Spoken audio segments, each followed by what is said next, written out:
ਉਹ ਨਾਸਰ ਮਧਾਣੀ ਕਿੱਥੇ ਮਰ ਗਿਆ ਵਾ। ਇਮਰਾਨ ਖਾਨ ਦੇ ਦੌਰ ਦੇ ਵਿੱਚ ਸੜਕ ਤੇ ਖਲੋ ਕੇ ਪੂਰਾ ਪੂਰਾ ਘੰਟਾ ਤੂੰ ਨਾਗਨ ਡਾਂਸ ਕਰਦਾ ਸੀਗਾ। ਉਹ ਕਿੱਥੇ ਮਰ ਗਿਆ ਲਿੱਦ ਦੇ ਲੱਡੂ ਬਣਾਉਣ ਵਾਲਿਆ। ਇਹ ਵਾ ਪਾਕਿਸਤਾਨ ਦਾ ਕੌਮੀ ਮਰਾਸੀ 84 85 ਆ ਫਰਿਸ਼ਤਿਆਂ ਤੋਂ ਚੋਰੀ ਸਾਹ ਲੈਣ ਵਾਲਾ ਤੀਲੀ ਭਲਵਾਨ ਕਿੱਡਾ ਇਹਦਾ ਤੜਕਾ ਲਾਉਣ ਵਾਲੀ ਕੌਲੀ ਵਰਗਾ ਮੂੰਹ ਵਾ।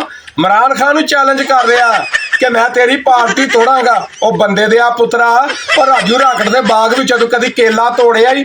ਉਹ ਸਰਗੋਧੇ ਦੇ ਬਾਗ ਵਿੱਚੋਂ ਉਹ ਕਦੀ ਤੂੰ ਕਿੰਨੂ ਤੋੜਿਆ ਹੀ? ਓਏ ਆਪਣੇ ਈਮਾਨ ਦੇ ਨਾਲ ਦੱਸ, ਕਦੀ ਚੌਧਰੀ ਬਸ਼ੀਰ ਦੇ ਬਾਗ ਵਿੱਚੋਂ ਗੰਨਾ ਤੋੜਿਆ ਹੀ?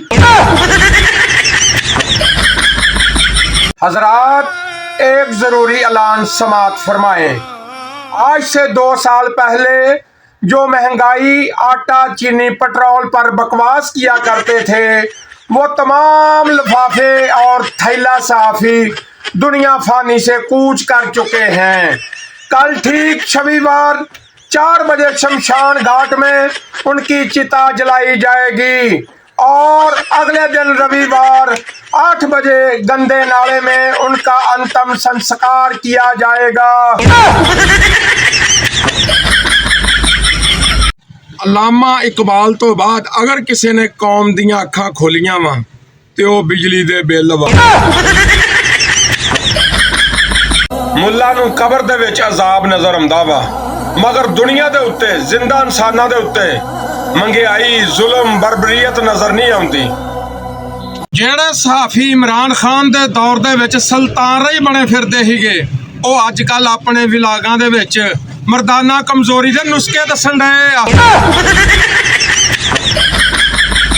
ਇਹ ਬਿਜਲੀ ਦੇ ਬਿੱਲ ਨਹੀਂ ਲੋਕਾਂ ਦੇ ਘਰਾਂ ਦੇ ਵਿੱਚ ਆਉਣ ਡਏ, ਇਹ ਮੌਤ ਦੇ ਪਰਵਾਨੇ ਆ ਰਹੇ ਨੇ, ਭਾਵੇਂ ਕੋਈ ਮੰਨੇ ਤੇ ਭਾਵੇਂ ਨਾ ਮੰਨੇ। ਪਾਕਿਸਤਾਨੀਓ ਮੰਨ ਲਿਆ, IMF ਨੇ ਬਿਜਲੀ ਮਹਿੰਗੀ ਕਰਾਤੀ, ਪੈਟਰੋਲ ਮਹਿੰਗਾ ਕਰਾਤਾ, गैस महंगी कराती। आ चीनी किन्ने महंगी कराई आ दुध दे विच आण के पानी कौन पाउंदा वा? आ लाल मिर्चां दे विच बूरा कौन पाउंदा वा?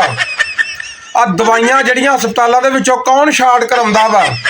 चौल कौन महंगे कराउंदा वा? ये भी सारा कुछ मेरी ते सलाह IMF ते पा दिओ।